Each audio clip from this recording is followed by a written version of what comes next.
Vamos retomar o julgamento do referendo de medida cautelar em arguição de descumprimento do preceito fundamental 811. Passo a palavra à Sua Excelência, o ministro Gilmar Mendes, para o voto.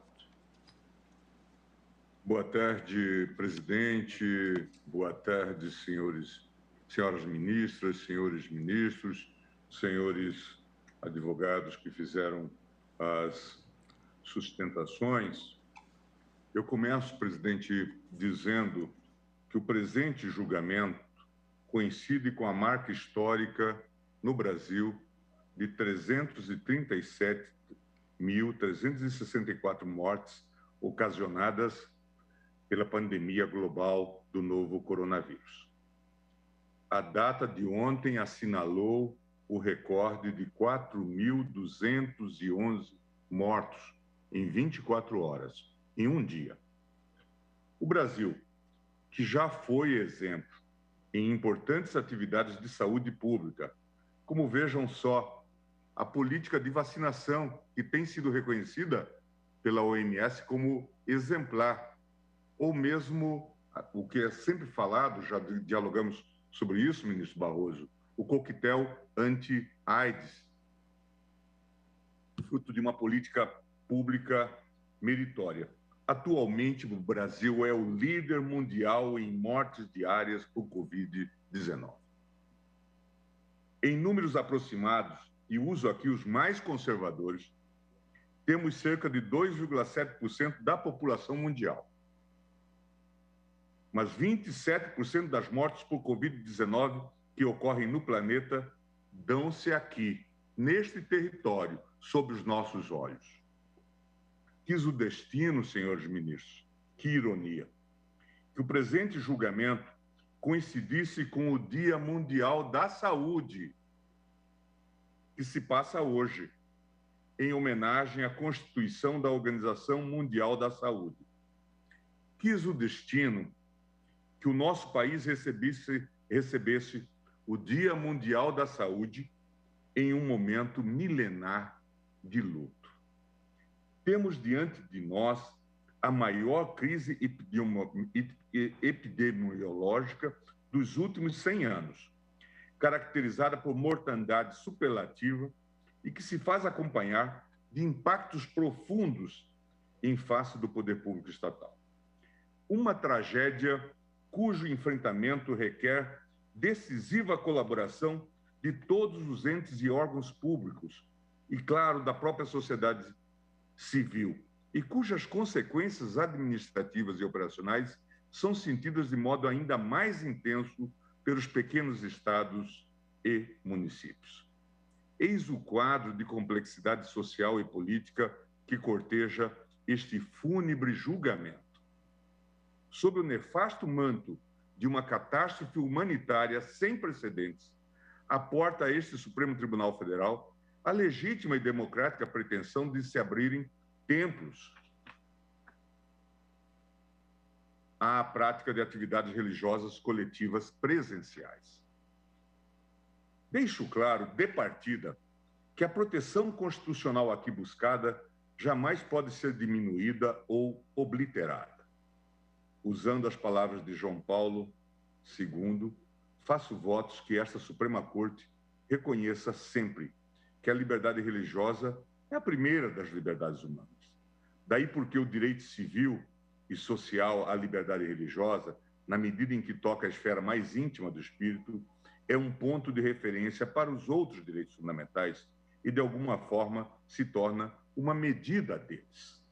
O exercício deste direito é uma das provas fundamentais do autêntico progresso do homem em qualquer regime, em qualquer sociedade, sistema ou meio. A nobreza da proteção constitucional que os autores da presente ADPF buscam, todavia, não se revela compatível com a capitulação do presente tema a uma agenda política negacionista, que se revela em toda a dimensão contrária à fraternidade tão íncita ao exercício da religiosidade. No ano de 2008, em discurso proferido na Universidade de Münster, minha universidade, rememorando as lições do professor Peter Hebeli, destaquei que, no limiar do século XXI, liberdade e igualdade deveriam ser pensadas ou repensadas segundo o valor fundamental da fraternidade, de modo que a fraternidade poderia constituir a chave por meio da qual podemos abrir várias portas para a solução dos principais problemas vividos pela humanidade em termos de liberdade e igualdade. A dialética entre direitos e deveres, entre empatia e imparcialidade, entre a justiça e a misericórdia, entre legalidade e bem comum, que compõe o conceito da fraternidade, nos mostra o caminho para encontrar a melhor solução jurídica diante das oposições, dicotomias e contradições envolvendo o momento presente.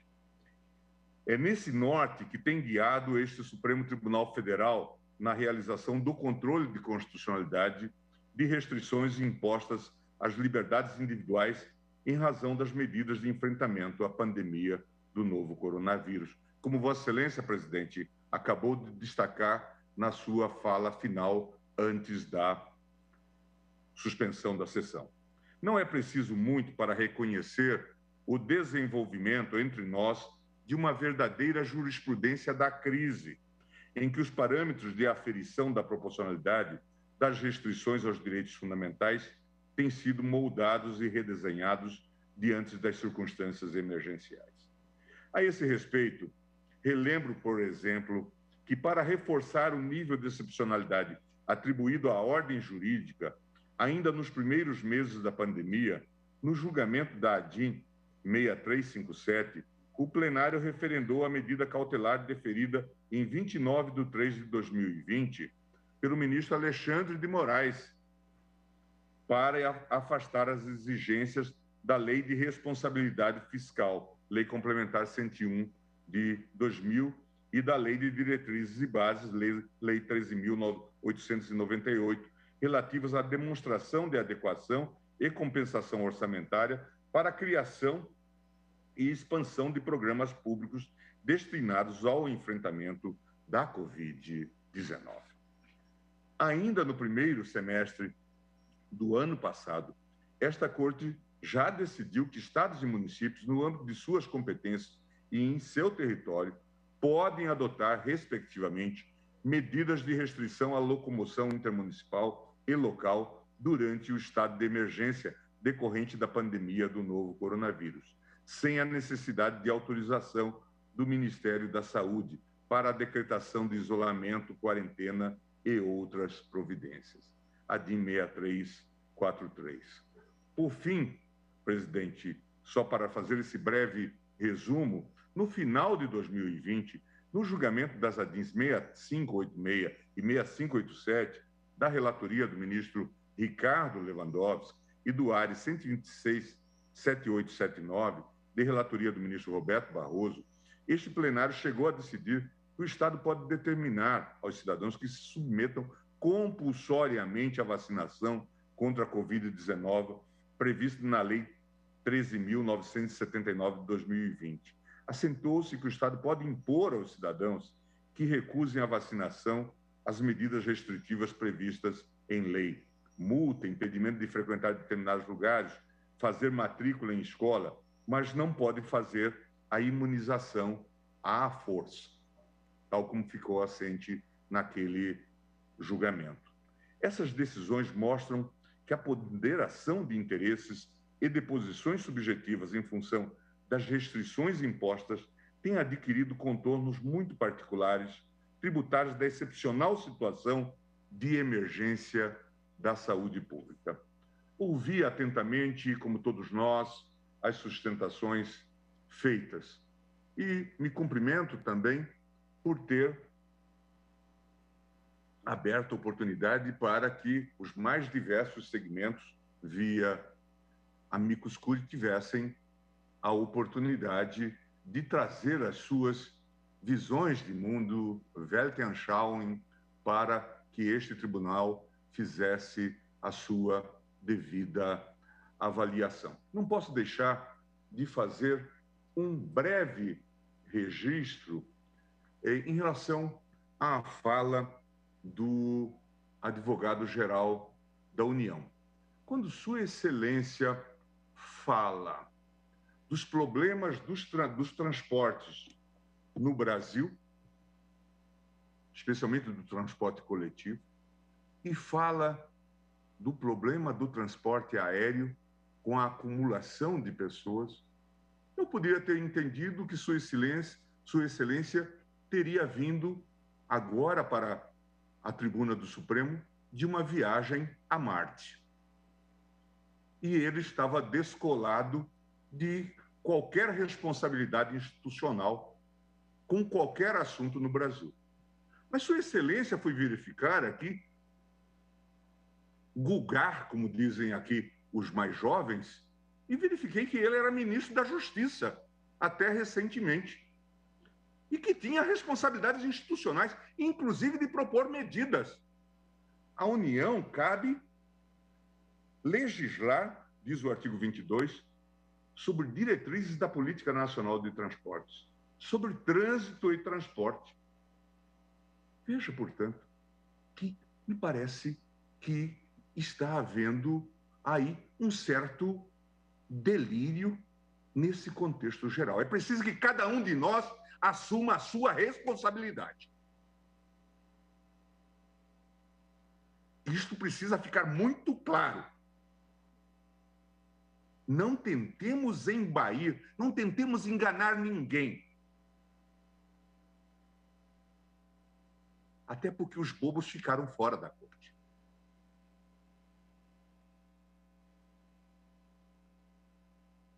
Passo agora, presidente,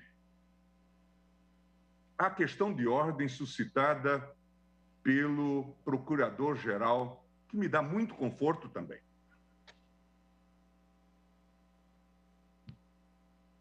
Antes de iniciar o julgamento do presente feito, gostaria, com fundamento no artigo 21, inciso 3 do Regimento Interno da STF, requerer a Vossa Excelência que seja submetido ao plenário a questão de ordem.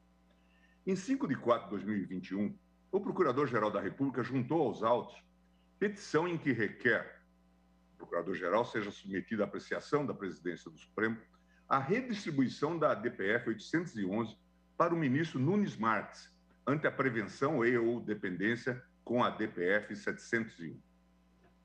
Destaco que a referida petição foi juntada aos autos após este relator ter proferido decisão monocrática que indeferiu o pedido de tutela incidental apresentado pelo próprio Procurador-Geral da República em 31 de 3 de 2021. E todos nós sabemos que, eticamente, não é possível ficar escolhendo relator.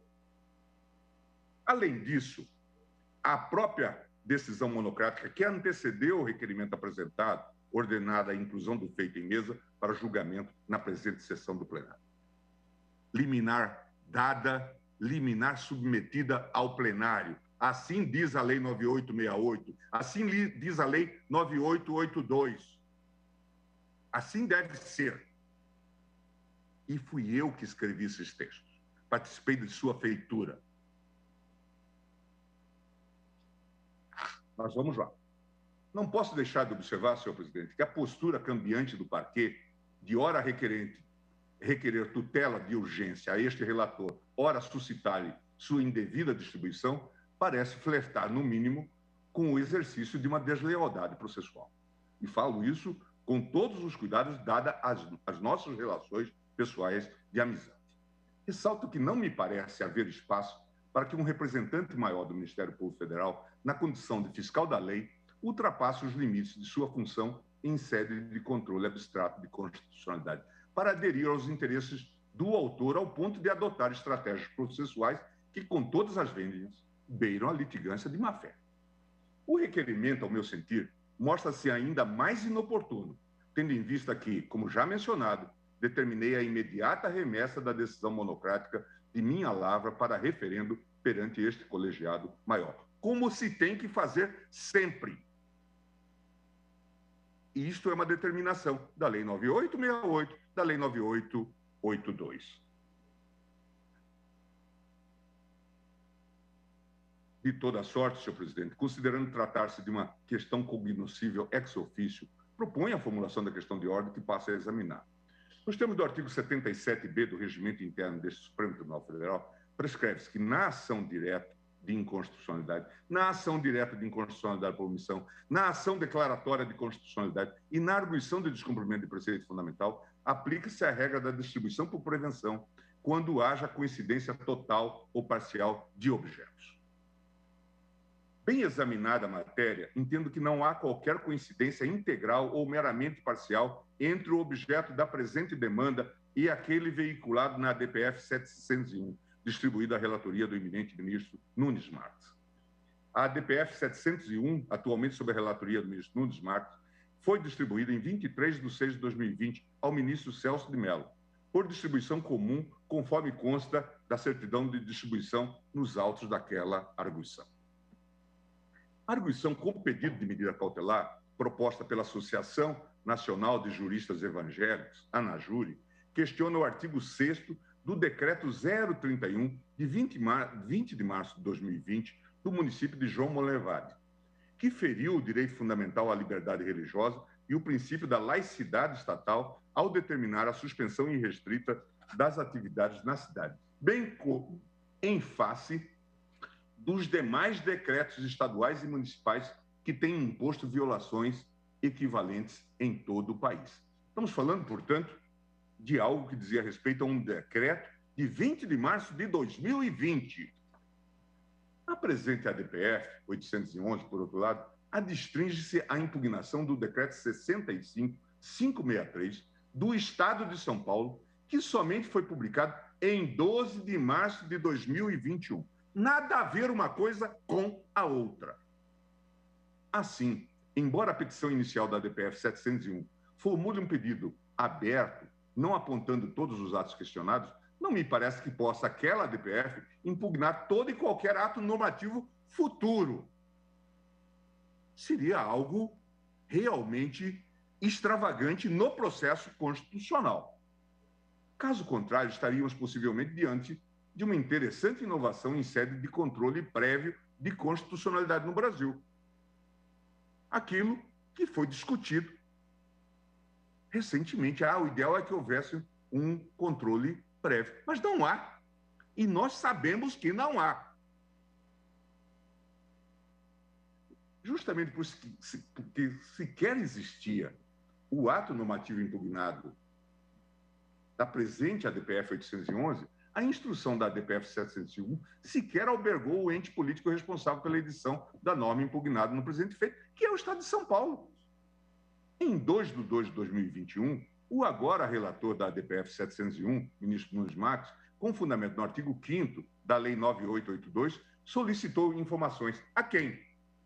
Aos prefeitos municipais de João Monlevade, Minas Gerais, Macapá, Amapá, Serrinha, Bahia, Bebedouro, São Paulo, Cajamar, São Paulo, Rio Brilhante, Mato Grosso do Sul, Armação dos Búzios, Rio de Janeiro, além dos governadores dos estados de Piauí e Roraima, após solicitou manifestação da AGU e da PGE. Recebidas as informações dos municípios e estados solicitados, bem como a manifestação da AGU pelo não conhecimento da arguição e, no mérito, pela procedência do pedido, e estando os autos conclusos à PGR para parecer, o ministro Nunes Marques deferiu em 3 de abril de 2021 a medida liminar pleiteada, inclusive para além dos participantes da presente demanda, dada a natureza unitária da tese jurídico-constitucional e da necessidade de uniformidade de tratamento do tema em todo o território nacional. Deve-se destacar, portanto, o próprio ministro Nunes Marques, ao decidir monocraticamente, reconheceu que sua decisão estava se estendendo para além do pedido inicial, abarcando estados e municípios que não participam da demanda. Registre-se ainda que o autor da ADPF 701 não aditou a inicial. E se há uma coisa que é um dogma entre nós aqui, é o antrax princípio, é o princípio do pedido nos processos de caráter objetivo. Registre ainda que o autor da ADPF 701 não aditou a inicial para incluir o decreto do Estado de São Paulo, objeto da impugnação, nas ADPFs 810 e 811, providência que não foi adotada por nenhum outro participante daquele processo. Inexistindo qualquer impugnação ao decreto número 65563 do Estado de São Paulo, até o início de março deste ano, foi somente no dia 17 daquele mês que aportou neste Supremo a primeira impugnação do ato normativo em sede de controle abstrato. Em 17 de março de 2021, portanto, o Conselho Nacional de Pastores do Brasil ajuizou a DPF 810, com pedido de medida cautelar contra o artigo 2º, inciso 2A, do Decreto 65563 do Estado de São Paulo, publicado em 12 de março de 2021. Na inicial, o requerente suscitou a prevenção à DPF 701 e pediu a distribuição ao ministro Nunes Marques. No entanto, conforme certidão de distribuição de 18 de março de 2021, a presidência desta Corte entendeu que seria o caso de livre distribuição, tendo recebido, então, a minha relatoria. A presente ADPF 811, por sua vez, foi ajuizada em 19 de março de 2021, tendo como objeto, agora sim, com coincidência integral, a mesma norma impugnada na ADPF 810, qual seja o artigo 2º, 2A, do Decreto 65563 do Estado de São Paulo, de 12 de março de 2021. Convém ressaltar que também a inicial da presente ADPF 811, o partido autor requereu a distribuição por prevenção ao ministro Nunes Marques, relator da ADPF 701. Todavia, a presidência da Corte, igualmente, não verificando a prevenção suscitada, determinou a distribuição deste feito ao meu gabinete, já por prevenção à ADPF 810, tudo nos termos do artigo 77b do Regimento Interno. Assim, portanto, verifico que a preliminar suscitada pela Procuradoria já havia sido trazida pelos autores das ADPF 810 e 811, tendo a presidência da Corte, nas duas oportunidades, entendido pela não ocorrência de prevenção em relação à ADPF 701, porque não havia essa prevenção, conforme certidões de distribuição dos autos. Por esses fundamentos, considero que não prospera o desconsolado requerimento do parquê para que a presente ação fosse redistribuída à relatoria do eminente ministro Nunes Marques. Feitas essas considerações, passo ao voto, presidente. Entendo, nesse juízo preliminar, que a presente arguição atende aos requisitos para seu conhecimento. A arguição foi proposta por legitimado universal, partido político com representação no Congresso Nacional. Indica-se preceito fundamental violado e, ademais, o requisito da subsidiariedade, desenvolvido pela jurisprudência desta Corte, encontra-se atendido, uma vez que não existe outra ação de controle objetivo apta a fazer sanar a lesão apontada. Assentado o conhecimento da ADPF, destaco que, inicialmente, em 26 de 3 de 2021, proferi despacho em que determinei a adoção do rito do artigo 12 da Lei 9868. Em cumprimento a essa determinação processual, foram juntados aos autos as informações do Estado de São Paulo, a manifestação da Advocacia Geral da União pela procedência da arguição e o parecer de mérito da Procuradoria-Geral da República pela procedência do pedido. Compreendo que, ante a apresentação dessas manifestações técnicas, a ação encontra-se devidamente instruída e madura para julgamento pelo plenário do Supremo Tribunal Federal. Assim, a despeito de ter sido apregoado para julgamento nesta assentada o referendo da medida cautelar, propõe ao plenário a conversão do referendo da medida liminar em julgamento de mérito, conforme precedentes desta Corte. E agora passo ao mérito, então, da questão, senhores ministros. A Constituição Federal de 88 dispõe ser inviolável a liberdade de consciência e de crença, sendo assegurado o livre exercício dos cultos religiosos e garantida, na forma da lei, a proteção aos locais de culto e às suas liturgias. Ao mesmo tempo em que proíbe a União, estados e municípios de estabelecer cultos religiosos ou igrejas, subvencioná-los, embaraçar-lhes o funcionamento ou manter com eles ou seus representantes relações de dependência ou aliança, ressalvada na forma da lei a colaboração de interesse público. No presente caso, questiona-se se o conteúdo normativo dos preceitos fundamentais teria sido violado ou desproporcionalmente restringido pelas limitações à realização de cultos, missas e demais atividades religiosas de caráter coletivo durante o período de agravamento da pandemia da Covid-19 no estado de São Paulo. Nesse sentido, o argumento da parte autora desafia uma compreensão técnica do âmbito de proteção constitucional do direito à liberdade religiosa. Artigo 5º, 6º. A liberdade de crença e de culto, usualmente caracterizada apenas pela forma genérica liberdade religiosa, constitui uma das primeiras garantias individuais albergadas pelas declarações de direitos do século XVIII, que alcançaram a condição de direito humano e fundamental. No direito internacional, no período pós-Segunda Guerra Mundial, e seguindo tradição iniciada com o Tratado de Paz da Westfália, de 1648, a liberdade religiosa acabou prevista em diversos instrumentos firmados entre os países. Trata-se de consagração que representa importante conquista no âmbito dos direitos humanos. Nesse aspecto, a Declaração Universal dos Direitos Humanos de 48 preceitua em seu artigo 18 que toda pessoa tem direito à liberdade de pensamento, de consciência e de religião, sendo que este direito implica a liberdade de mudar de religião ou de convicção, assim como a liberdade de manifestar a religião ou convicção sozinho ou em comum, tanto em público como em privado, pelo ensino, pela prática, pelo culto e pelos ritos. Em sentido semelhante, o artigo, e de forma mais ampla, transcreve o artigo 12 da Convenção Americana de Direitos Humanos de 69, que já explicita, inclusive, o direito de pais e tutores a que seus filhos ou pupilos recebam educação religiosa de acordo com suas próprias convicções. Dispõe assim: toda pessoa tem direito à liberdade de consciência e de religião. Esse direito implica a liberdade de conservar sua religião ou suas crenças, ou de mudar de religião ou de crenças, bem como a liberdade de professar e divulgar sua religião ou suas crenças, individual ou coletivamente, tanto em público como em privado.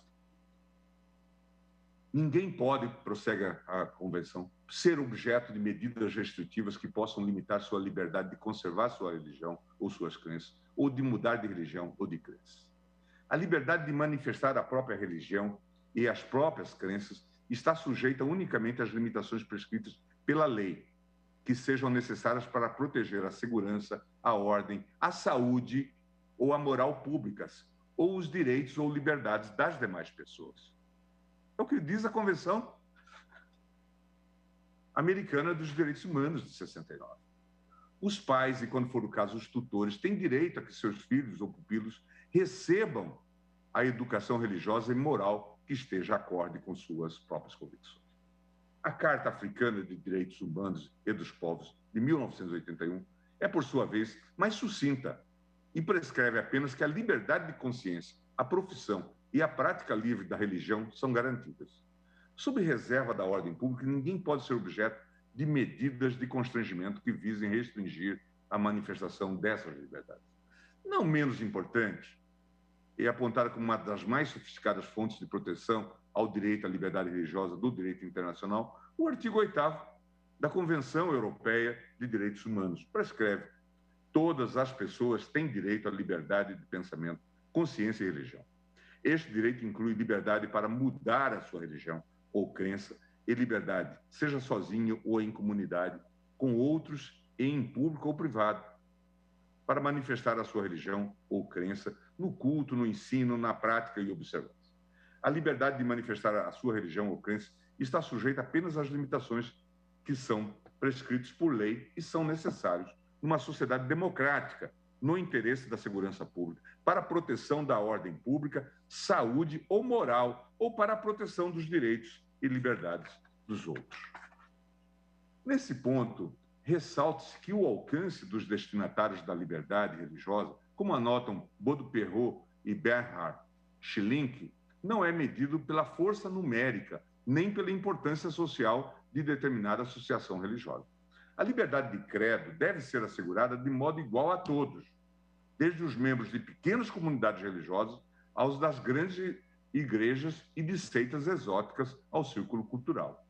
Aqui é importante que se diga, senhores ministros, a Constituição Federal de 88 não alberga tão somente a proteção à fé cristã. Na presente ADPF, a dimensão do direito à liberdade religiosa, que reclama proteção jurídica, afasta-se do núcleo de liberdade de consciência e mais tem a ver com a proteção constitucionalmente conferida à liberdade do exercício de cultos em coletividade. Nesse aspecto, a doutrina estrangeira, recorrentemente, parte de uma interpretação do supracitado artigo 9º da Convenção Europeia de Direitos Humanos, para assentar uma subclassificação das dimensões do direito fundamental à liberdade religiosa. Reconhece-se a existência de uma dimensão interna, fórum internum, e de uma dimensão externa, fórum externum, deste direito. O fórum interno consiste na liberdade espiritual íntima de formar a sua crença, a sua ideologia ou a sua consciência, enquanto que o fórum externo diz respeito mais propriamente à liberdade de confissão e à liberdade de culto.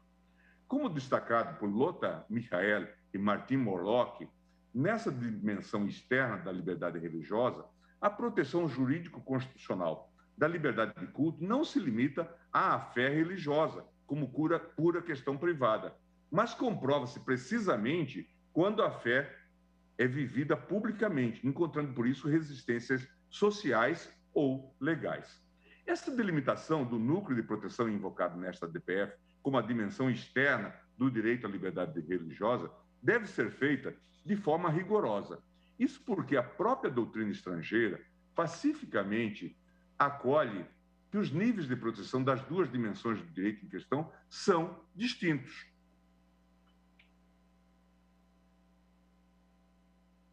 Como destacado pelo professor Mark Hill, um dos mais renomados acadêmicos do direito constitucional da religião no continente europeu, o aspecto interno do direito à liberdade de pensamento, consciência e religião é um direito absoluto, tal que não pode ser restringido, enquanto que o aspecto externo, o direito a manifestar uma religião ou crença no culto, ensino, prática e observância, está sujeito às limitações expressas na parte 2 do próprio artigo 9º da Convenção Europeia de Direitos Humanos, que prescreve que a liberdade de manifestar a sua religião ou crença está sujeito às limitações prescritas em lei.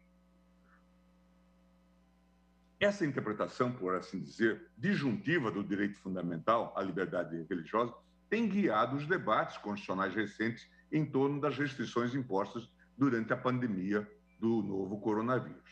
Em importante artigo sobre o tema, o professor Piotr Mazowiecki avalia que, no contexto de uma pandemia, a questão da possibilidade de impor restrições ao exercício do direito à liberdade religiosa por parte do Estado torna-se particularmente importante. De acordo com o acadêmico, no sentido técnico, não é o direito à liberdade religiosa que está sujeito a restrições, mas a forma como o direito é exercido. Por conseguinte, pode-se dizer, diz ele, que o direito à liberdade religiosa é absoluto na dimensão interna, fórum internum, e limitado na forma de expressão externa, fórum externo. Isso está em Mazowiecki, Religious Freedom in the Time of Pandemic.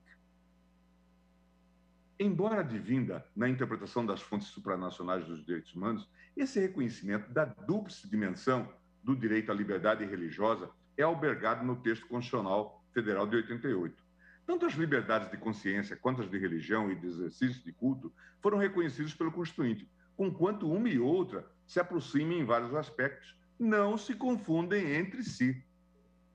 Sobre a dimensão interna, a liberdade de consciência está prevista no artigo 5º, 6º da Constituição. Não se esgota no aspecto religioso, mas nele encontra expressão concreta de marcado relevo. Nesse sentido, é referida também no inciso 8º do artigo 5º da Constituição. Por outro lado, na dimensão externa, o texto constitucional brasileiro alberga a liberdade de crença, de aderir a alguma religião e a liberdade de exercício do culto respectivo. As liturgias e os locais de culto são protegidos nos termos da lei. Isso é uma reserva legal. A lei deve proteger os templos e não deve interferir nas liturgias, a não ser que assim o imponha algum valor constitucional concorrente de maior peso na hipótese considerada. Os logradouros públicos não são, por natureza, locais de culto, mas a manifestação religiosa pode ocorrer ali, protegida pelo direito de reunião, com as limitações respectivas. Corroborando a tese de que há uma possibilidade de restrição relativa do direito à liberdade religiosa em sua dimensão externa, fórum externo, é digno de destaque que o Constituinte de 88, ao prescrever o direito de liberdade religiosa, estabeleceu inequívoca reserva de lei ao exercício dos cultos religiosos. Nesse sentido, o inciso 6º do artigo 5º assegura o livre exercício dos cultos religiosos e garantida na forma da lei. Essa reserva legal, por si só, afasta qualquer compreensão no sentido de afirmar que a liberdade de realização de cultos coletivos seria absoluta. É um direito submetido à reserva legal. Como já tive a oportunidade de esclarecer no âmbito doutrinário, a lei deve proteger os templos e não deve interferir nas liturgias, a não ser que assim o imponha algum valor constitucional concorrente de maior peso na hipótese considerada. No curso de Direito Constitucional, que eu escrevo junto com Paulo Branco. Pois bem, delimitado esse âmbito de proteção da liberdade religiosa, indaga-se: o decreto do Estado de São Paulo, de alguma maneira, impediu que os cidadãos respondam apenas à própria consciência em matéria religiosa? A restrição temporária de frequentar eventos religiosos públicos traduz ou promove dissimuladamente alguma religião? A interdição de templos e edifícios equiparados acarreta a coercitiva conversão dos indivíduos para esta ou aquela visão religiosa? A resposta, me parece, há de ser definitivamente negativa. Por isso, entendo que não há como articular as restrições impostas pelo decreto com o argumento de violação ao dever de laicidade estatal, com todas as vezes.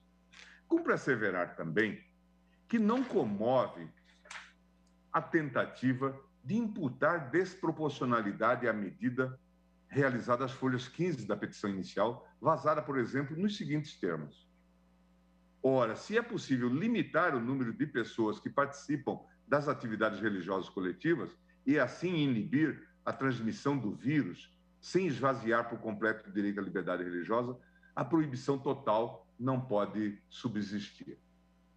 Faz-se importante lembrar aqui a lição de Ernst Wolfgang Birkenfeld quanto ao nascimento do Estado moderno, que para o emérito Staatslehrer revelaria uma dupla emancipação.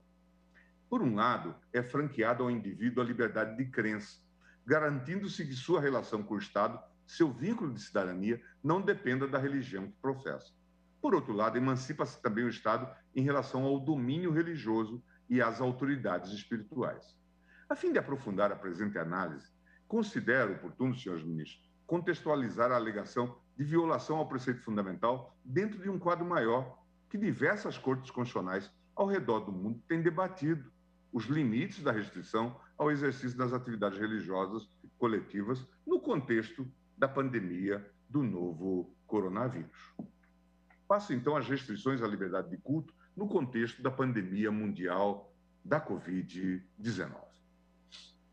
Após a deflagração da pandemia mundial do novo coronavírus pela Organização Mundial de Saúde, em 11 de março de 2020, diversos países passaram a adotar proibições ou restrições ao exercício de atividades religiosas coletivas. Com variações de intensidade e de horizonte temporal, essas medidas ora consistiam na proibição total de realização de cultos, ora na fixação de diretrizes intermediárias ao funcionamento das casas religiosas. Ainda nos meses de março e abril de 2020, países como Austrália, Japão e Malásia foram os primeiros a impor restrições, proibições totais às atividades religiosas coletivas. Na Itália, o mais intenso lockdown decretado pelo governo nacional no primeiro semestre fez com que o Papa Francisco celebrasse as festividades da Páscoa de 2020 em uma praça de São Pedro esvaziada. Conquanto seja bastante difícil mapear todas as imposições idealizadas pelos Estados nacionais, é possível afirmar que houve, no segundo semestre do ano passado, um movimento mundial de restrições à liberdade de culto. O relatório Human Dimension Commitment and State Responses to the COVID-19 Pandemic, elaborado pelo Office for Democratic Institutions and the Human Rights, apresentou um levantamento das medidas adotadas pelos países europeus durante a primeira onda da pandemia. Segundo este relatório, pelo menos 17 países europeus, dentre eles Dinamarca, Alemanha, Romênia, Reino Unido, Itália, França, Turquia, entre outros, impuseram suspensões totais aos cultos e missas realizadas por meio de aglomerações públicas. E vejam, senhores ministros, ninguém vai dizer que aqui estejam países, em princípio, de vocação autoritária. Ainda que nesses primeiros meses as evidências científicas sobre as formas de circulação do vírus fossem ainda precárias, as restrições ao funcionamento das casas de cultos foram impulsionadas por eventos de supracontaminação identificados em diversas regiões do mundo. O caso mais marcante e dramático ocorreu na Coreia do Sul, em meados de fevereiro de 2020. O país tinha apenas 30 casos confirmados do novo coronavírus. Até que no dia 16 daquele mês, uma paciente contaminada participou de uma cerimônia religiosa com cerca de 1.000 pessoas em uma das sedes da Igreja de Jesus Shincheonji, na cidade de Daegu. Nos dias seguintes, as autoridades sanitárias identificaram que o encontro realizado na igreja havia deflagrado um dos maiores surtos de contaminação da Covid-19 no mundo. O grupo religioso foi duramente perseguido e atacado, sobretudo após o governo central anunciar, em março de 2020, que a comunidade da Igreja de Jesus de Shincheonji já era responsável por 62,8% dos casos do novo coronavírus na Coreia do Sul. Episódios similares ocorreram nos Estados Unidos, ainda durante a chamada primeira onda. Em abril de 2020, um culto em Kentucky resultou em surto com 3 mortes e foi apontado como o responsável por espalhar o vírus por um raio de 320 quilômetros ao redor da igreja. No Arkansas, uma celebração religiosa com 92 fiéis terminou com 35 novos casos. Já no estado da Califórnia, estima-se que 70 novos casos reportados teriam sido decorrentes de um único encontro religioso.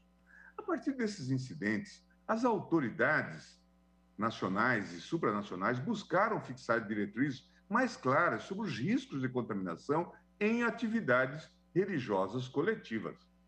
Em 12 de maio de 2020, o Centers for Disease Control and Prevention, órgão central do controle de pandemia do novo coronavírus nos Estados Unidos, realizou um estudo técnico de um caso de contaminação ocorrido no condado de Skagit, em Washington, onde as autoridades locais informaram que 122 membros de uma comunidade religiosa que participaram de um ensaio de um coral em uma igreja haviam ficado doentes. O órgão classificou o evento como um caso de supertransmissão. Nas recomendações, a autoridade observou que este surto de Covid-19, com uma alta taxa de ataque secundário, indica que o SARS-CoV-2 pode ser altamente transmissível em certos ambientes, incluindo eventos de canto em grupos de igreja. Em 4 de junho de 2020, o governo do Reino Unido decidiu unificar os protocolos a serem observados pelas casas de culto no país e expediu um relatório detalhado dos riscos de supertransmissão em atividades religiosas. Esse é o relatório Covid-19 que tem este guia para emprestar segurança aos locais de prática religiosa.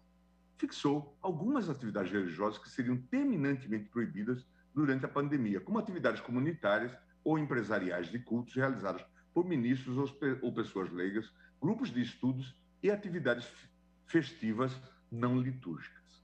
Embora permitisse a realização das atividades de culto coletivas com limites, a orientação fez recomendações práticas, incluindo tempos de entrada escalonados, múltiplas entradas e um fluxo unidirecional de pessoas que entram e saem do edifício, bem como o fornecimento de sanificadores de mãos. Aconselhou-se ainda que os indivíduos deveriam ser impedidos de tocar ou beijar objetos de devoção e outros objetos que são tratados comunitariamente, que o canto e ou instrumentos de tocar fossem evitados e que os líderes religiosos desencorajassem doações em dinheiro. Não porque houvesse um malefício na doação em dinheiro, mas porque poderia haver a transmissão de doenças. A imposição de proibições ou restrições tão graves aos cultos religiosos, ainda nesse período em que o conhecimento técnico sobre o vírus era precário, naturalmente deflagrou o questionamento sobre a constitucionalidade das medidas perante as cortes nacionais. Na França, em 18 de maio de 2020, o Conselho de Estado decidiu que a proibição indefinida das celebrações litúrgicas introduzida pelo governo seria desproporcional e ilegal. Em 7 de novembro de 2020, no entanto, diante do agravamento da chamada segunda onda, o Conselho de Estado foi novamente provocado a decidir a matéria. Dessa vez, o Conselho de Estado considerou que a proibição do culto só seria ilegal se fosse geral e completa, e que, pelo fato de a proibição total de cultos ter sido introduzida apenas para um período de tempo determinado, ela estaria em conformidade com a Constituição francesa. Na Alemanha, em abril de 2020, nas vésperas das festividades da Páscoa cristã, o Tribunal Constitucional Federal rejeitou uma reclamação constitucional de um cidadão católico que alegou perante a Corte que a portaria do Estado de Hesse, que proibia terminantemente reuniões em igrejas, violava o direito à religião e à convicção política. A segunda Câmara, o segundo Senado da Corte Constitucional Alemã, rejeitou a reclamação constitucional e manteve rígida a proibição completa do funcionamento das igrejas, mesmo diante da relevância da festividade de Páscoa. Ao reputar constitucional a interdição a eventos religiosos coletivos, a Corte Constitucional Alemã procedeu nitidamente a uma avaliação das prognoses adotadas pela administração do Land, do Estado, Hesse. Ao fazê-lo, não negou que o direito fundamental à liberdade religiosa tinha sido objeto de uma interferência estatal, mas ponderou que o sacrifício parcial desse direito não justificava a censura de inconstitucionalidade, ao conceder especial relevo à aceleração da pandemia de Covid-19 que se fazia sentir à época, março-abril de 2020. Outro sim, revelou-se coerente com a medida excepcional restritiva a temporariedade de sua vigência, porquanto, no caso de eventual renovação das restrições, o conteúdo fático seria novamente apreciado pela administração do Hesse, oportunidade em que o teste de proporcionalidade deveria ser também renovado, de modo a evidenciar a adequação, a necessidade e a proporcionalidade em sentido estrito das medidas. A passagem a seguir é elucidativa, é bastante ilustrativa. Na ordem contestada, o Tribunal Administrativo do Hesse aponta corretamente que, de acordo com a avaliação do Instituto Robert Koch, o objetivo nesta fase inicial da pandemia é retardar a propagação da doença viral altamente infecciosa, evitando ao máximo os contatos, a fim de evitar um colapso do sistema de saúde estatal com numerosas mortes. Se a gente substituísse esse trecho da decisão da Corte Constitucional Alemã por um trecho de uma decisão nossa, ministro Edson Fachin, seria a mesma coisa.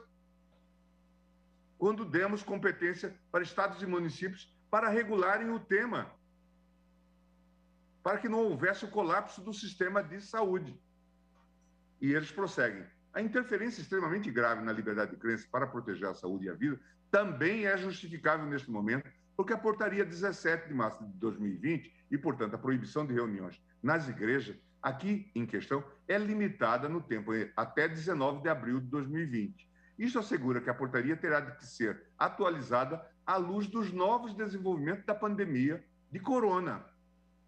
Neste contexto, como em qualquer outra atualização do regulamento, deve ser realizado um teste rigoroso de proporcionalidade no que diz respeito à proibição de reuniões nas igrejas que seja relevante no presente processo e deve ser examinado se, em vista de novas descobertas, por exemplo, sobre as formas de propagação do vírus ou sobre o risco de sobrecarga do sistema de saúde, é justificável, diz ainda a Corte Alemã, flexibilizar a proibição dos serviços religiosos sujeitos a possivelmente rígidos condições e possivelmente também numa base regional. Transcrevo o texto em alemão. Outro caso bastante interessante e que dialoga com a excepcionalidade das festividades religiosas ocorreu no Reino Unido. No caso, R versus Secretary of State for Health, um cidadão islâmico sustentou perante a corte que as restrições impostas pelo governo britânico estariam constrangendo a sua liberdade religiosa, uma vez que as medidas impediam uma tradicional oração coletiva de sexta-feira à tarde na mesquita de Berkhamsted Road, a oração conhecida como Jumu'ah. O reclamante sustentava que essas medidas faziam se sentir ainda mais gravosas porque elas estavam vigentes durante o período do Ramadã. A reclamação foi apreciada pelo Tribunal Britânico sob a condição de uma medida liminar para permitir que o requerente pudesse comparecer ao templo ainda durante esse período. O Mr. Justice Swift rejeitou o pedido apresentado. Considerou que a interferência no direito à liberdade religiosa ventilado era justificada na medida em que, embora fosse significativa, ela só inibia um aspecto da observância religiosa do reclamante. Além disso, de acordo com o Justice, embora a restrição estivesse ocorrendo durante o período do Ramadã, a pandemia apresentava circunstâncias verdadeiramente excepcionais, tais que a interferência seria justificada por motivos de saúde pública. Por fim, ainda a título de considerações do direito comparado, é oportuno o argumento trazido pela parte autora de que a Suprema Corte dos Estados Unidos teria decidido no recente caso Roman Catholic Diocese of Brooklyn versus New York versus Como, pela inconstitucionalidade de restrições aos cultos em ambientes fechados. Referida decisão tomada pela Suprema Corte em 25 de 11 de 2020 apresenta contornos fáticos, sem dúvidas, muito distantes daqueles verificados na presente demanda. Naquele caso, o que se discutia era a juridicidade de restrições impostas pelo Estado de Nova York, que variavam conforme o nível de contágio em distintas regiões do Estado. Havia, portanto, uma gama de restrições que era cambiante. Nas chamadas zonas vermelhas, onde o risco de coronavírus era mais alto, determinou-se que não mais do que 10 pessoas podem frequentar os serviços religiosos. Já nas chamadas zonas laranjas, um pouco menos perigosas, que também eram fluidas, a frequência era limitada a 25 pessoas. Esse arranjo dava aso a alegações de discriminação e de não neutralidade da política pública em relação às casas de culto. Na ação, as partes autoras traziam de forma muito clara esses argumentos. A Diocese de Nova York, por exemplo, defendia que o regulamento de Nova York distinguia as casas de culto pelo nome, não poderia ele ser neutro no que diz respeito à prática da religião. No mesmo sentido, 2 sinagogas e uma organização judaica ortodoxa, que também faziam parte do processo, chegavam a defender que as restrições tratavam as casas de culto de forma muito mais severa do que as instalações seculares comparáveis. Daí porque, no caso, a Suprema Corte utilizou o argumento de que, pelo fato de as restrições contestadas não serem neutras e não terem aplicabilidade geral, elas deveriam satisfazer um escrutínio rigoroso, o que significa que elas deveriam ser estreitamente adaptadas para servir um estado de interesses convincentes. Além disso, é oportuno ressaltar que a referida decisão, bem como o recente julgado South Bay United Pentecostal Church versus Gavin Newsom, Governor of California, sobre a mesma temática, atraíram intensas críticas nos Estados Unidos, pelo fato de representarem posições opostas àquelas que foram adotadas pela mesma Suprema Corte ainda no ano de 2020 em relação aos estados da Califórnia e de Nevada. Embora esse precedente pudesse ser compreendido como favorável à tese autoral, a hermenêutica constitucional contemporânea confirma que a avaliação da dimensão fática não é uma instância heterogênea à normatividade, mas etapa necessária no processo de concretização da Constituição.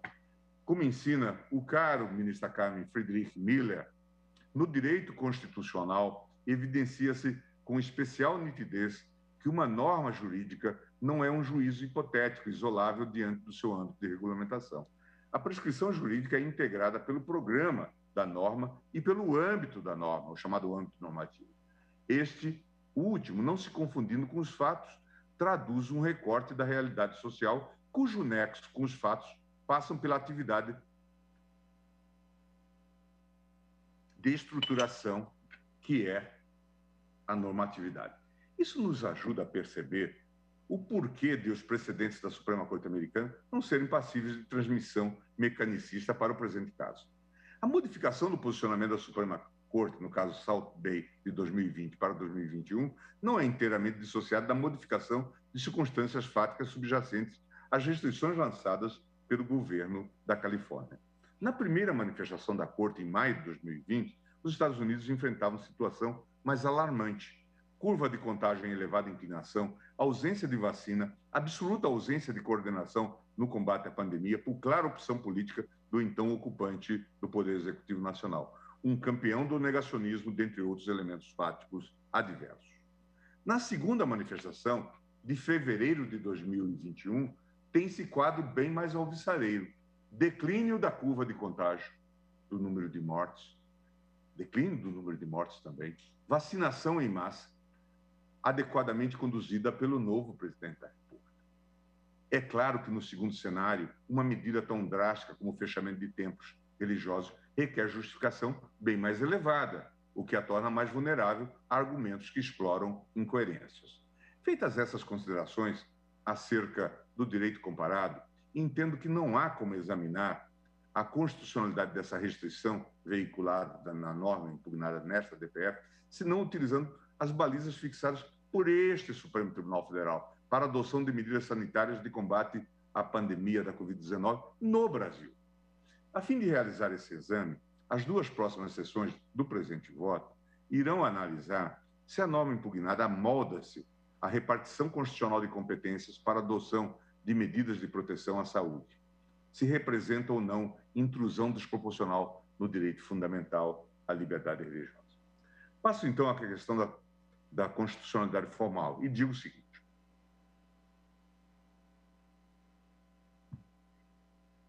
sob o prisma da constitucionalidade formal,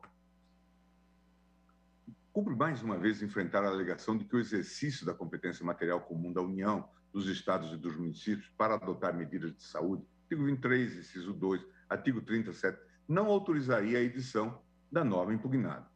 Já nos primeiros meses do surto endêmico, este Supremo Tribunal Federal proferiu importantes decisões sobre o tema.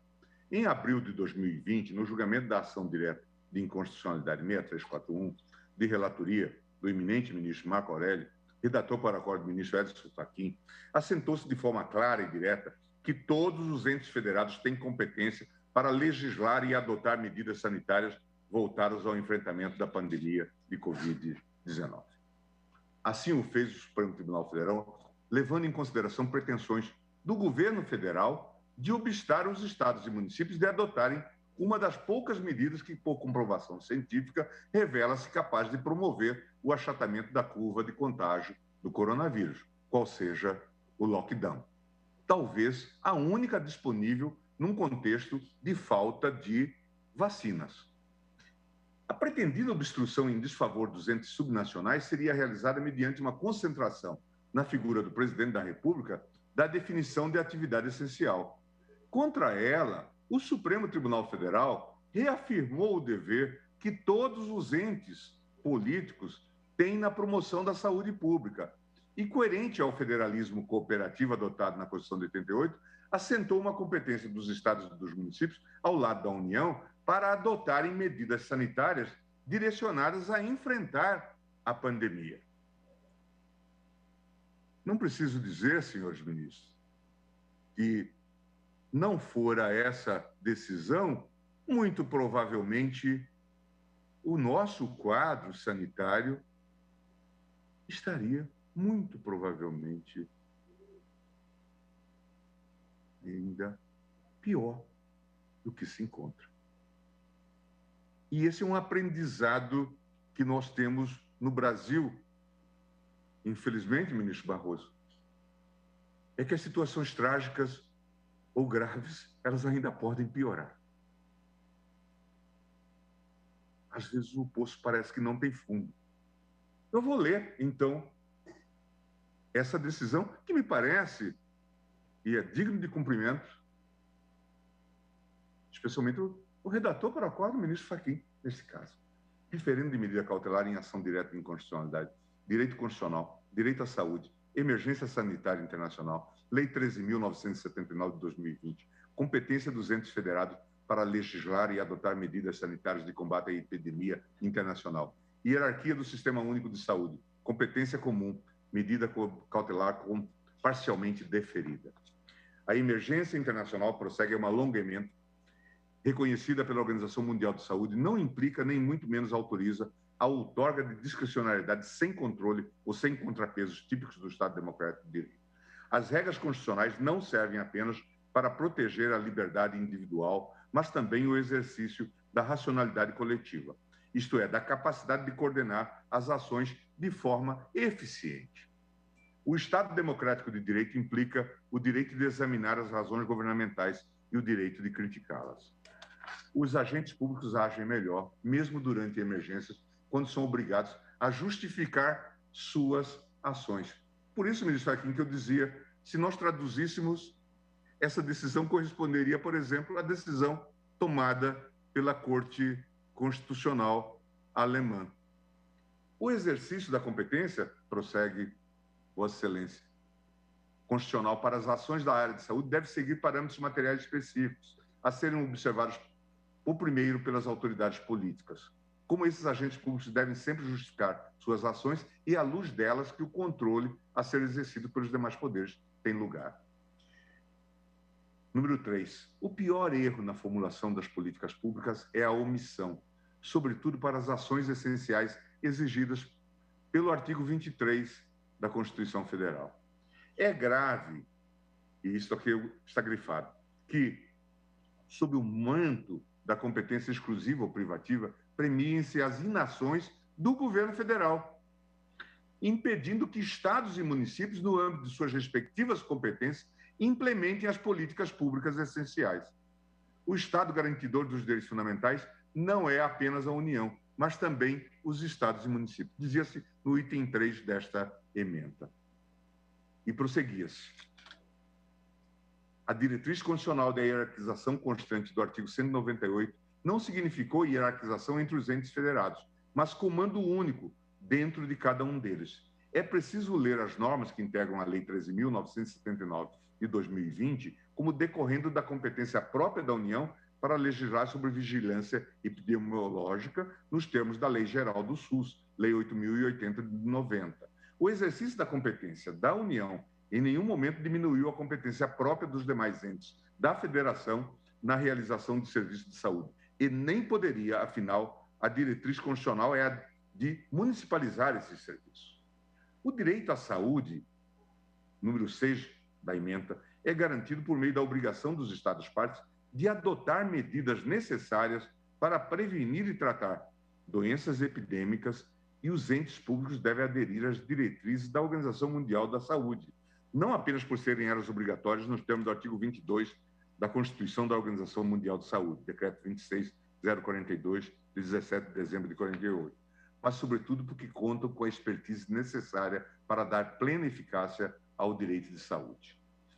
Como a finalidade da atuação dos entes federativos é comum, a solução de conflitos sobre o exercício da competência deve pautar-se pela melhor realização do direito à saúde, amparada em evidências científicas e nas recomendações da Organização Mundial da Saúde. Medida cautelar parcialmente concedida para dar interpretação conforme ao artigo 9º do artigo 3º, ao parágrafo 9º do artigo 3º da Lei 13.979, a fim de explicitar que, preservada a atribuição de cada esfera de governo, nos termos do inciso 1º do artigo 198 da Constituição, o Presidente da República poderá dispor, mediante decreto, sobre serviços públicos e atividades essenciais.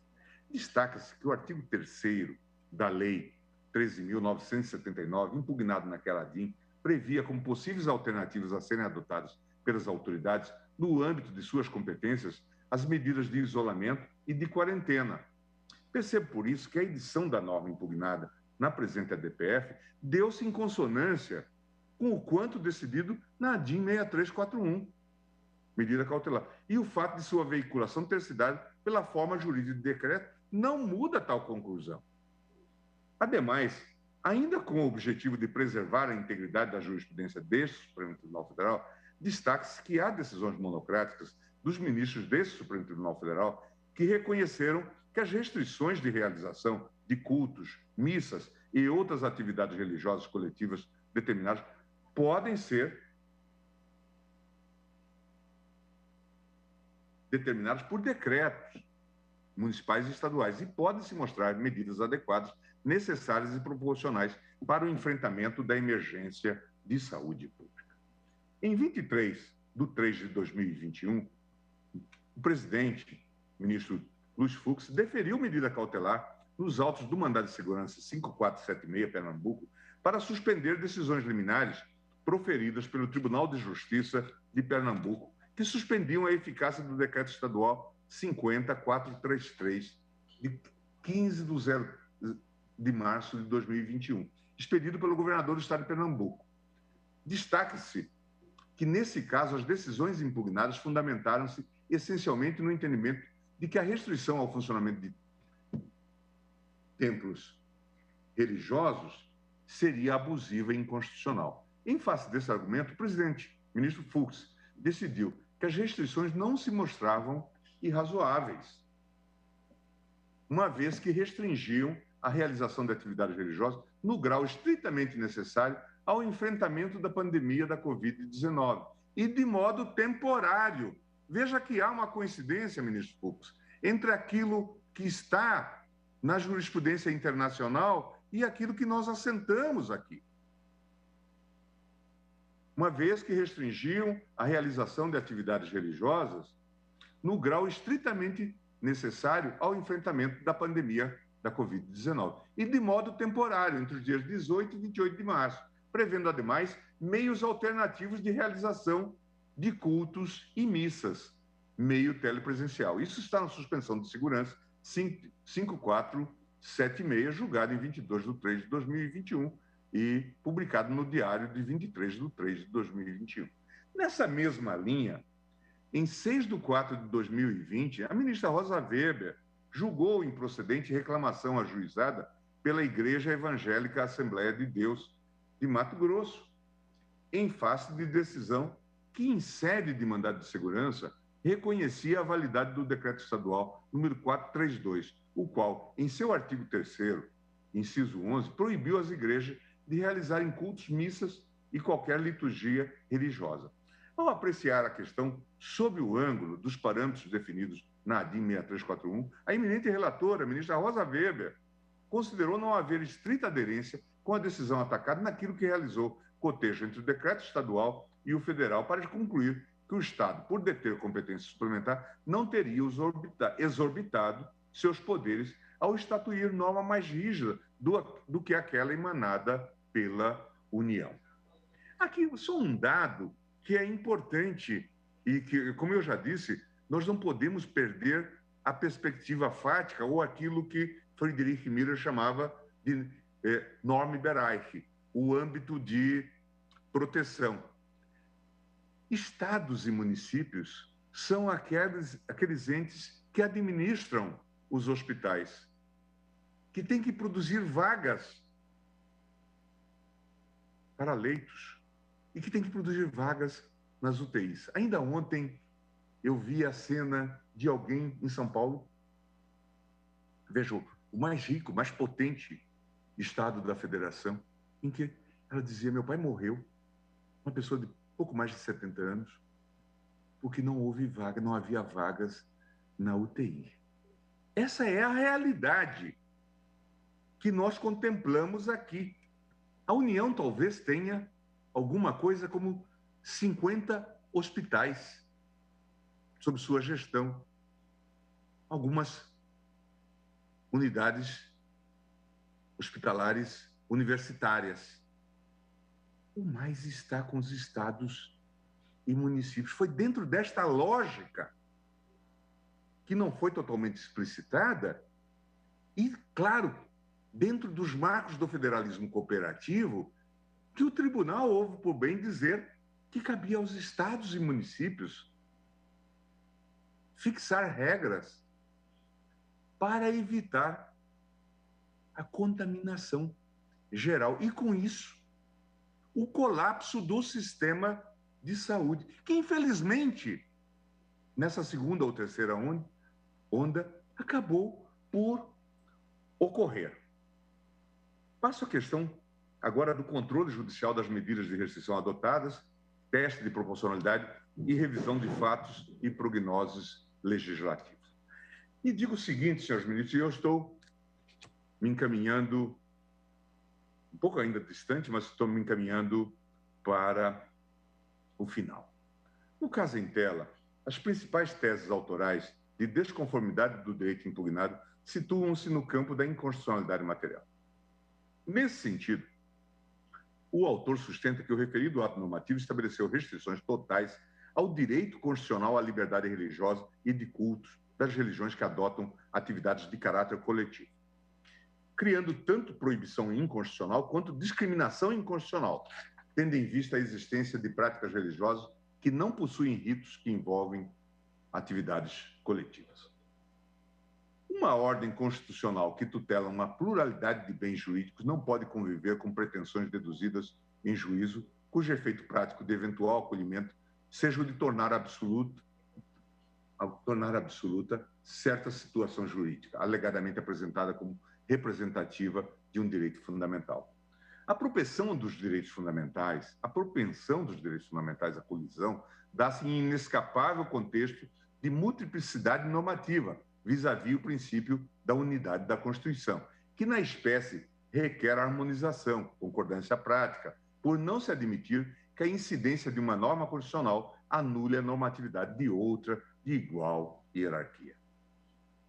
No contexto de uma pandemia das dimensões como a que ora vivenciamos, as controvérsias sobre os limites da juridicidade de restrições ao exercício dos direitos fundamentais tornam-se tônicas dos debates constitucionais. As medidas de distanciamento social, restrição à locomoção e proibição de reuniões públicas recorrentemente suscitam o questionamento sobre a necessidade de ponderação dos direitos fundamentais em jogo. A principal pergunta que se coloca é, afinal, em que medida o valor normativo atribuído ao direito fundamental à vida e à saúde, cuja proteção historicamente é invocada para justificar restrições desse nível, pode acomodar limitações por vezes tão drásticas às liberdades individuais e coletivas. Aqui temos o claro agravamento de uma problemática insta à solução dos conflitos entre direitos fundamentais, a incomensurabilidade das posições em questão. Se, por um lado, essa ordem de ideias obsta que se confira peso máximo ao direito à liberdade religiosa, de modo a justificar a criação de espaços imunes às regras de restrição de circulação de pessoas voltadas ao combate à pandemia, por outro lado, ainda não explica se e até que ponto o poder público pode lançar mão de medidas restritivas à guisa de cumprir o dever inscrito no artigo 196 da Constituição, a tutela da saúde. Dito de outra forma,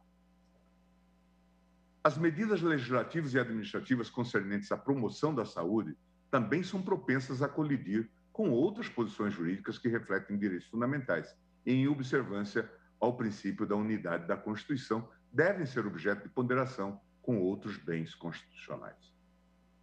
Também por isso, o controle judicial das restrições veiculadas por medidas de proteção à saúde deve observar parâmetros racionalmente sustentáveis próprios à representação argumentativa.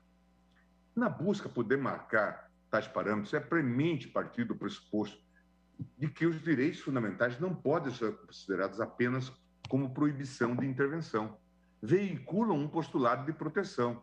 Consectariamente, e utilizando-se a expressão de Canários, recentemente falecido, e ontem mereceu uma justa homenagem na turma por parte do ministro Edson Fachin Canários, que sempre nós citamos com muito proveito, ministro Fachin, diz o seguinte: pode-se dizer que os direitos fundamentais expressam não apenas uma proibição de excesso, mas também podem ser traduzidos como proibições de proteção insuficiente ou imperativos de tutela.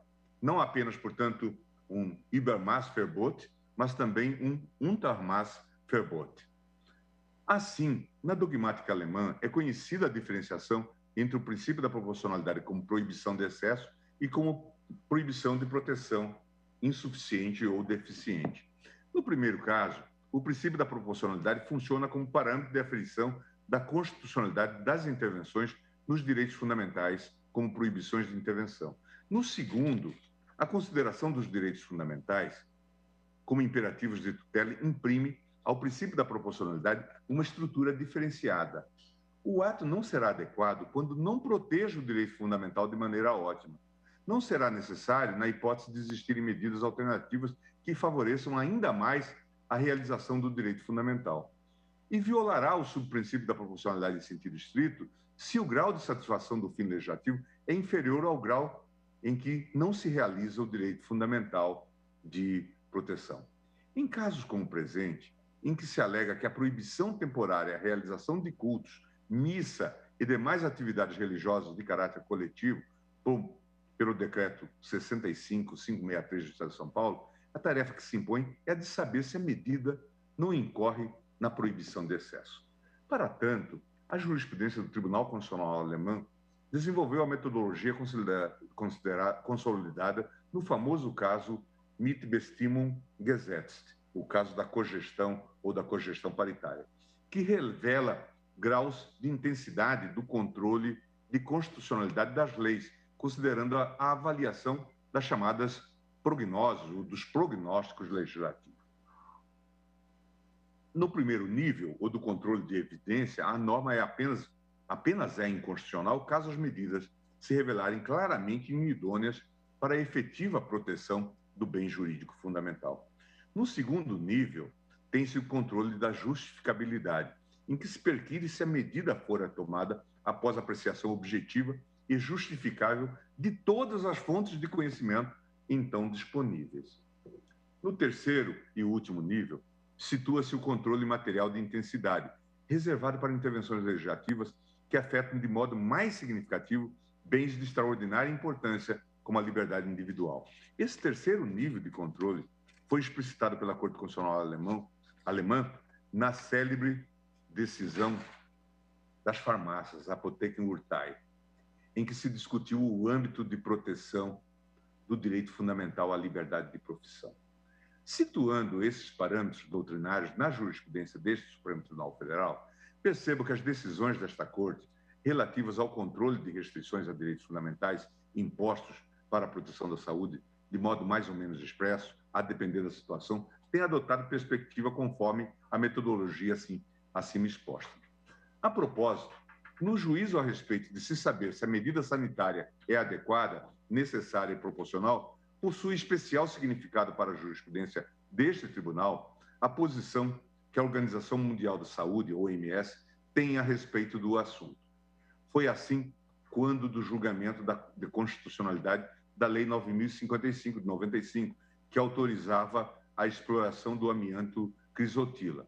Transcrevo da ementa do acórdão competentemente lavrado pela ministra Rosa Weber o seguinte trecho: posição oficial da Organização Mundial da Saúde, OMS, no sentido de que todos os tipos de amianto causam câncer no ser humano, não tendo sido identificado limite algum para o risco carcinogênico do crisotila. O aumento do risco de desenvolvimento de câncer tem sido observado mesmo em populações submetidas a níveis muito baixos de exposição. O meio mais eficiente de eliminar as doenças relacionadas ao mineral é eliminar o uso de todos os tipos de asbesto. Veja, que primor de acórdão. 5. Limites da cognição jurisdicional. Residem fora da alçada do Supremo Tribunal Federal os juízes de natureza técnico-científica sobre questões de fato, acessíveis pela investigação técnica e científica, como a nocividade ou o nível de nocividade da exposição ao amianto crisotila e a viabilidade da sua exploração econômica segura. A tarefa da Corte, de caráter normativo, dizia a ministra Rosa Weber, há de se fazer inescapavelmente embasada nas conclusões da comunidade científica, de natureza descritiva.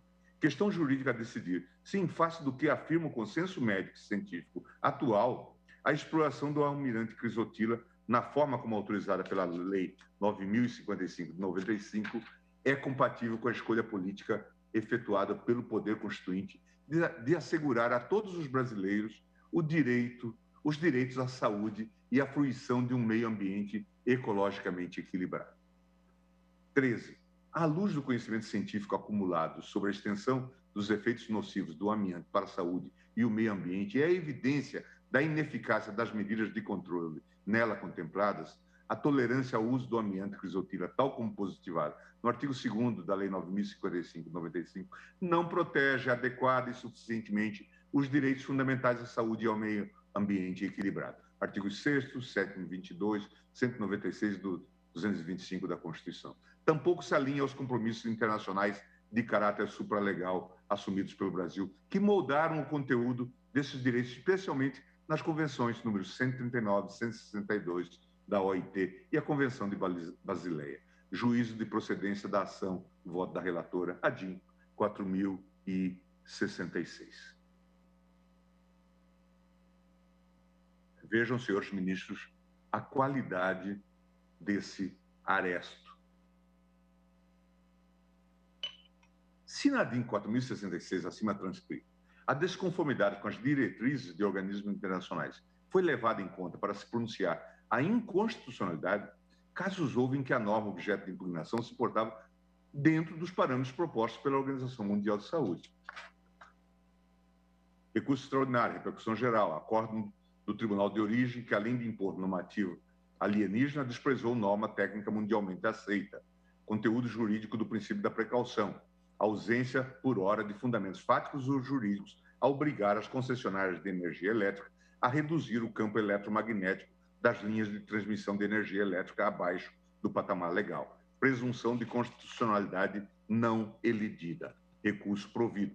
Ações civis públicas julgadas em improcedentes. E aqui eu transcrevo este precedente da lavra do não menos eminente ministro Dias Toffoli.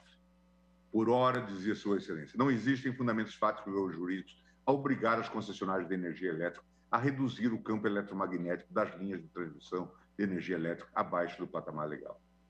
Por força da repercussão geral, é fixada a seguinte tese. No atual estágio do conhecimento científico, que indica ser incerta a existência de efeitos nocivos da exposição ocupacional e da população em geral a campos elétricos, magnéticos e eletromagnéticos gerados por sistema de energia elétrica, não existem impedimentos, por hora, a que sejam adotados os parâmetros propostos pela Organização Mundial de Saúde, conforme estabelece a Lei 11.934. Penso que esse cenário jurisprudencial foi exposto, senhores ministros, de modo muito lúcido pelo ministro Luiz Roberto Barroso, na ADIM 6421, pela qual a Corte discutiu quais seriam os parâmetros para a responsabilização civil e administrativa dos gestores públicos pela adoção das medidas de combate à pandemia, por oportunidade da edição da medida provisória 966 de 2020. Naquela sentada, o tribunal decidiu de forma clara que as decisões administrativas relacionadas à proteção à vida, à saúde e ao meio ambiente devem observar estándares, normas e critérios científicos e técnicos, tal como estabelecidos por organizações e entidades internacional e nacionalmente reconhecidas. E mais do que assentar a necessária observância desses critérios científicos, a Corte seguiu a proposta de tese fixada pelo eminente relator, ministro Roberto Barroso, para a autoridade a quem compete decidir, deve exigir que as opiniões técnicas em que baseará a sua decisão tratem expressamente da observância dos princípios constitucionais da precaução e da prevenção, sob pena de se tornarem corresponsáveis por eventuais violações a direitos. Como ressaltado pelo relator, a observância desses princípios impõe que sejam a priori evitadas medidas ou protocolos a respeito dos quais haja dúvida sobre impactos adversos a tais bens jurídicos. Destaco pela exatidão trecho do voto do eminente relator. De acordo com a jurisprudência consolidada nesta Corte, tais questões, assim como aquelas atreladas ao meio ambiente, devem observar estándares técnicos e evidências científicas sobre a matéria, tal como estabelecidos por organizações e entidade internacional e nacionalmente reconhecidas. Ainda de acordo com o entendimento do STF, a Organização Mundial de Saúde é uma autoridade abalizada para dispor sobre tais estándares. Isso está na ADIM 6421 da relatoria do ministro Roberto Barroso, Tribunal Pleno 21 de 5 de 2020, DJE de 11 de 11 de 2020. Penso que esses cânones, senhores ministros, revelados pela jurisprudência deste tribunal, ilustram, a mais não poder, a inviabilidade da tese autoral. Como já discutido no presente voto, é possível afirmar que há um razoável consenso na comunidade científica, no sentido de que os riscos de contaminação decorrentes de atividades religiosas coletivas são superiores ao de outras atividades econômicas, mesmo aquelas realizadas em ambientes fechados.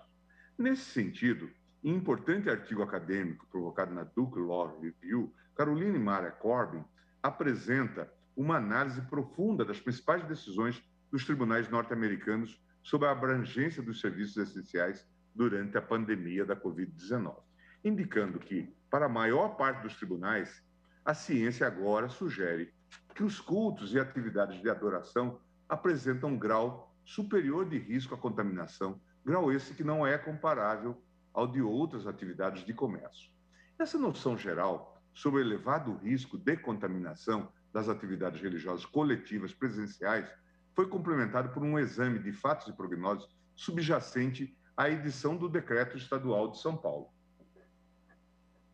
Sobre esse ponto, observa-se que a norma impugnada, em seus considerandos, busca justificar que as medidas impostas foram resultantes de análises técnicas relativas ao risco ambiental de contágio pela Covid-19, conforme o setor econômico e social, bem como de acordo com a necessidade de preservar a capacidade de atendimento da rede de serviços de saúde. A esse respeito, destaca-se que, na data de ontem, 6/4/2021, a Procuradoria do Estado de São Paulo juntou aos autos da presente ATPF o inteiro teor da nota técnica do Centro de Contingência do Coronavírus de São Paulo, que serviu de fundamento técnico à edição do Decreto 65563, de 11 de março de 2021. Nessa nota técnica, assinada pelo coordenador do Centro de Contingência, Paulo Menezes, consignou-se que, na data de 10 de março de 2021, a curva de contágio pelo coronavírus tem apresentado uma grande aceleração, não só no estado de São Paulo, mas em todo o país. Neste momento, se nota de forma homogênea em todas as áreas do estado um intenso espraiamento do coronavírus, ressaltando em incremento progressivo de pacientes internados, especialmente nos leitos de unidades de terapia intensiva, elevando rapidamente a taxa de ocupação desses leitos no estado de São Paulo para o alarmante nível de 86%. Com este rápido e preocupante avanço, este centro sugere que se adotem medidas mais restritivas que as atuais, ao menos durante os próximos 15 dias, de forma a assegurar que haja menos circulação de pessoas em todo o estado, interrompendo de forma significativa a cadeia do SARS-CoV-2. Isso porque os dados e estimativas atuais demonstram um potencial risco de colapso da capacidade instalada no sistema de saúde. E ainda prosseguia a nota. Importante destacar que este centro vem acompanhando atentamente o aumento da oferta de leitos, tanto pelos entes públicos quanto privados no estado. Mas a alta velocidade que se tem observado no contágio pelo coronavírus torna imprescindível a adoção de medidas ainda mais rígidas do que aquelas previstas na já existente fase 1, vermelha, do Plano São Paulo. Senhores ministros, reputo oportuno destacar que a própria nota técnica sugere, dentre as medidas de enfrentamento da curva crescente de novos casos, a proibição irrestrita da realização de atividades coletivas, como eventos esportivos, atividades religiosas e ainda reunião, concentração ou permanência de pessoas em espaços públicos, como praias, praças e parques. Esta recomendação de proibição ampla de diversas atividades coletivas foi diretamente refletida na edição da norma impugnada. Verifica-se que, nos termos do artigo 2º, o Decreto Estadual 65563 de 2021 vedou não só as atividades religiosas coletivas, mas também outras atividades econômicas altamente essenciais, tais como o atendimento presencial ao público, inclusive mediante retirada ou pegue leve em bares, restaurantes, shopping centers, galerias e estabelecimentos congêneres e comércio varejistas de materiais de construção permitidos tão somente o serviço de entrega e drive-thru e ainda reunião, concentração ou permanência de pessoas nos espaços públicos, em especial nas praias e parques. As razões para a imposição dessas proibições foram corroboradas em nova nota técnica do Centro de Contingência do Coronavírus, juntados aos autos na data de ontem. Nesta nova manifestação, explica-se que, diante do quadro de duro agravamento das infecções no Estado, todas as atividades presenciais coletivas devem ser desestimuladas para conter a disseminação do vírus e proteger a saúde pública. Ainda de acordo com o Centro de Contingência, toda e qualquer atividade que proporcione, em alguma medida, a reunião de pessoas por médio e longo período de tempo contribui para a propagação do vírus e, consequentemente, para a elevação do número de pessoas contaminadas. Por essa razão, este centro vem recomendando que sejam suspensas todas as atividades coletivas realizadas de modo presencial em quaisquer ambientes e espaços públicos, tais como praias, parques, praças, igrejas, estádios, etc. Das informações prestadas pelo governo do Estado de São Paulo, é possível depreender um verdadeiro quadro de calamidade pública no sistema de saúde, sem precedentes na história brasileira. Conforme indicadores apresentados pela Secretaria de Saúde, somente entre a 11ª e a 12ª semana do ano de 2021, houve um aumento de 6,9% do número de casos confirmados no Estado, um acréscimo de 8,2% de internações nas redes públicas e privadas, e ainda o assustador aumento de 10,9% do número de mortos. Colaciona-se abaixo as séries históricas, como os senhores podem ver, do voto que eu fiz distribuir. Enquanto em 11 de 3 de 2021, o Estado de São Paulo atingia a marca histórica de 2.233 mortes somente naquele dia, no dia 1º de 2021, o Estado bateu o recorde de 3.769 mortes diárias pelo novo coronavírus. Além da escalada do número de mortes, o Estado vive um verdadeiro colapso no sistema de saúde.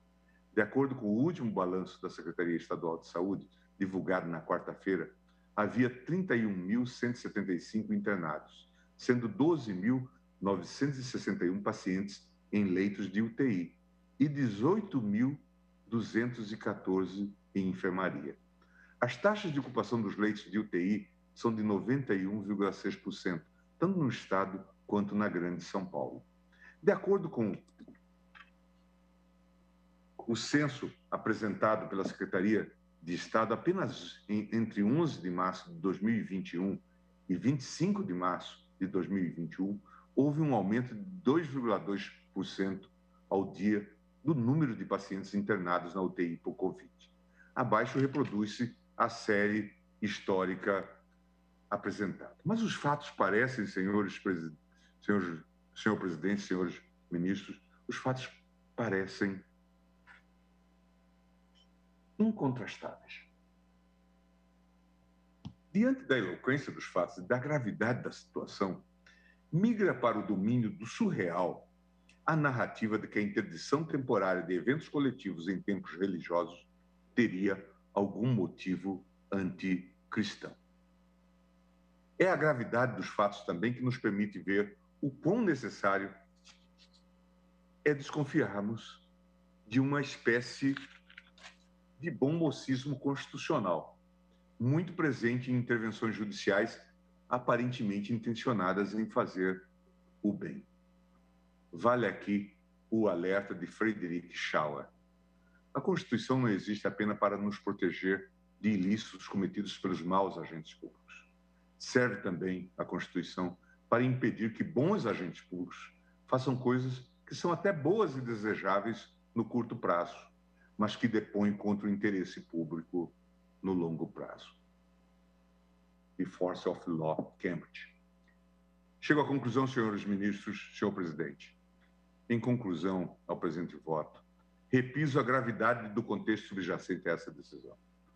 O Brasil, que já foi exemplo em importantes atividades de saúde pública, como vejam só, política de vacinação, eu falei também do trabalho contra a AIDS, realizado pelo ministro da Saúde, de boa memória, ministro Serra. Hoje nós estamos nessa situação altamente constrangedora. Como queria o ex-chanceler Ernesto Araújo, que nós nos transformássemos num pária internacional, ele produziu esta façanha. Nós produzimos essa façanha. Nós nos tornamos esse pária internacional no âmbito da saúde.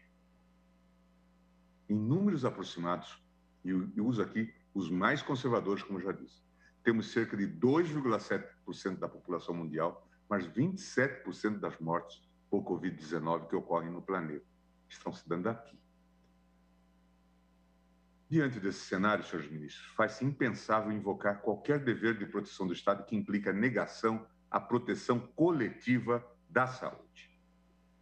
Com as devidas vênias, senhores ministros, ainda que qualquer vocação íntima possa levar à escolha individual de entregar a vida pela sua religião, a Constituição Federal de 88 não parece tutelar um direito fundamental à morte.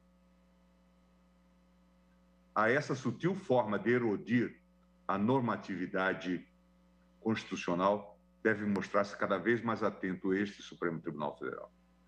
Tanto mais se o abuso do direito de ação vier sob as vestes farisaicas, tomando o nome de Deus para se sustentar o direito à morte. Nos termos do artigo 5º, parágrafo 1º da Lei 9882, do artigo 21, 5º do Regimento, senhores ministros, eu estou julgando improcedente a ação. Mas, senhor presidente, me dê uma licença, antes de encerrar, eu gostaria de aproveitar essa oportunidade para prestar uma homenagem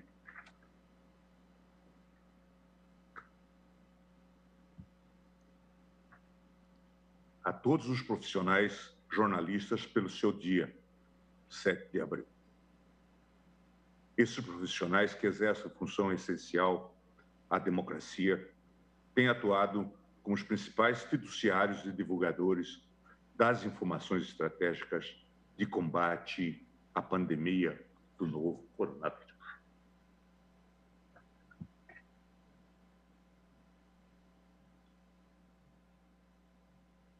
É o jornalismo livre, independente e plural que ainda nos permite exercer a nossa cidadania e realizar uma verdadeira accountability da atuação dos gestores públicos neste momento. Em homenagem a todos esses profissionais, finalizo com as palavras de Gabriel Garcia Marques. Porque o jornalismo é uma paixão insaciável que só se pode dirigir e humanizar mediante a confrontação descarnada com a realidade. Quem não sofreu essa servidão que se alimenta dos imprevistos da vida não pode imaginá-la. Quem não viveu a palpitação sobrenatural da notícia, o orgasmo do furo, a demolição moral do fracasso, não pode sequer conceber o que são. Ninguém que não tenha nascido para isso e esteja disposto a viver só para isso poderia persistir numa profissão tão incompreensível e voraz, cuja obra termina depois de cada notícia, como se fora para sempre, mas que não concede um instante de paz enquanto não torna a começar com mais ardor do que nunca no minuto seguinte. Obrigado, presidente. Muito obrigado, ministro Gilmar Mendes, por esse belíssimo e profundo voto e pela boa lembrança do Dia do Jornalista. Sem dúvida, Vossa Excelência destacou que, essencialmente, um dos pilares da nossa democracia é a nossa imprensa livre. E é essa imprensa que vem noticiando dados alarmantes que nos auxiliam de maneira interdisciplinar a concluirmos um julgamento que não é só um julgamento jurídico, um julgamento que deve levar em conta algo que nós não temos expertise, que são esses dados relativos à saúde. Mas parabenizo Vossa Excelência pelo profundo voto e brilhante voto, citando autores estrangeiros, direito brasileiro, direito estrangeiro. Está de parabéns, Vossa Excelência. E, com esse belíssimo voto, nós encerramos a sessão de hoje e vamos continuar amanhã com a votação dos demais integrantes sobre esse tema. Os demais feitos, eu comunico a todos os demais presentes, aos advogados, que eu vou realocar os demais temas em tempo breve. E amanhã continuaremos exatamente com essa arguição de descumprimento de preceito fundamental, seguida dos processos que já estavam incluídos na pauta de quinta-feira. Desejo uma boa noite a todos e declaro encerrada a sessão.